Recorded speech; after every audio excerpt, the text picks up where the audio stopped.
वो लोग शामिल हो रहे हैं जो केवल मुसलमान नहीं हैं, किसी एक मजहब को मानने वाले नहीं हैं। वो लोग हैं जो इस मुल्क को बचाना चाहते हैं।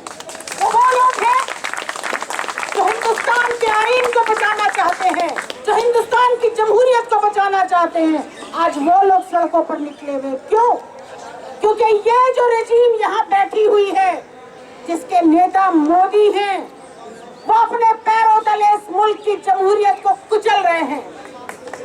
1925 में जब आरएसएस का जन्म हुआ था, आप उठा करके देखिए इनके लेख, इनके लीडरों के लेख, जिसमें साफ रूप से ये लिखा हुआ है कि हम संविधान को नहीं मानते, हम मनुस्मृति को मानते हैं, हिंदुस्तान के संविधान को नहीं मानते।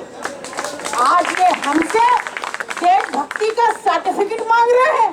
ये बेशरम लोग जिन्होंने माफिया मांगी, जिन्होंने अंग्रेजों के पैर जूते चाटे और वहां से माफिया मांग के जेलों से बाहर आए, इतिहास गवाह है इस बात का। आज ये हमसे कहते हैं कि तुम देशभक्त हो या नहीं। अभी लियाकत भाई यहाँ पर गा रहे थे किस तरह से मेवात के नौजवानों ने अपनी जवानी को निछावर किया इस मुल्क को आजाद करने के लिए। क्यों पाकिस्तान बनने के बाद क्यों नहीं मेवात के लोग पाकिस्तान चले गए? क्योंकि वो इस मुल्क में रहना चाहते थे, इस मुल्क को जीना चाहते थे, इस मुल्क के अंदर उनकी जड़ें मजबूत थी।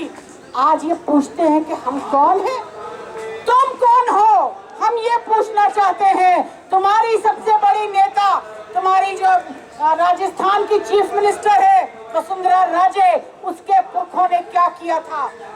1857 की लड़ाई में रानी झांसी के साथ गद्दारी करी थी, अंग्रेजों के साथ हाथ मिलाया था और उसको मरवाया था। तो गद्दार कौन है? पुराना इतिहास नहीं है, 150-200 साल पुराना इतिहास है। जिस दिन भी तारीख के पन्ने पलटोगे, तुम्हारे मुंह के ऊपर वक्त थूकेगा। ये बात इनको याद रखनी चाहिए।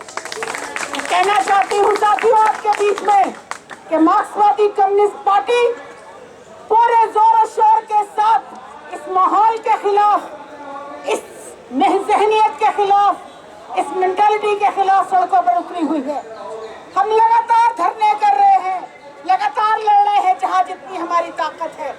हम पहलू खां के यहाँ भी जाकर के लड़े, हम जुनैद के यहाँ भी पहुँचने वाले सबसे पहले लोगों में थे। इसलिए नहीं कि हमें इलेक्शन में कोई वोट चाहिए, इसलिए नहीं कि कोई हमारे सर्टिफिकेट चाहिए, बल्कि इसलिए कि इस मुल्क को बचाने के लिए, इस मुल्क के अवाम को जिंदा रखने के लिए हम समझते हैं कि ये हमारा फर्ज है, हमको ये करना चाहिए। साथियों आखिर में मैं एक बात कहूंगी कि ये लड़ाई अकेले नहीं लड़ी जा सकती। ये लड़ाई मुसलमानों की लड़ाई नहीं है, ये लड़ाई दलितों की लड़ाई नहीं है, ये लड़ाई मेवातियों की लड़ाई नहीं है, ये लड़ाई इस मुल्क की लड़ाई है। इसलिए अपनी हदों को तोड़ो, बाहर निकल करके लोगों के साथ हाथ मिलाओ। जो आज इस सवाल को लेकर के सड़कों पे उतरे हुए हैं, उनके साथ जुड़ करके मजबूत करो। अरे ये बहुत कम है, ये 31% वोट मिलकर के जीते हुए लोग हैं, बुज़दिल हैं, इनके अंदर इतनी हिम्मत नहीं है कि जिस वक्त हम साथ मिलकर के खड़े हो तो ये हमारे आगे खड़े हो जाए। कायर है ये लोग, ढोंगी और फरेबी हैं। मैं आखिर में आपसे कहना चाहूंगी कि 4 जुलाई को यहाँ पर मार्क्सवादी कम्युनिस्ट पार्टी की तरफ से भी धरना हो रहा है और इसी सवाल के ऊपर हो रहा है। मैं आप तमाम लोगों से दरख्वास्त करूंगी कि जो भी उसमें शामिल हो सकता है आए और शामिल हो। मार्क्सवादी कम्युनिस्ट पार्टी आपके साथ है, हर कदम पे हम मिलकर के अपनी लड़ाई को मजबूत करेंगे। शुक्रिया बहुत बहुत।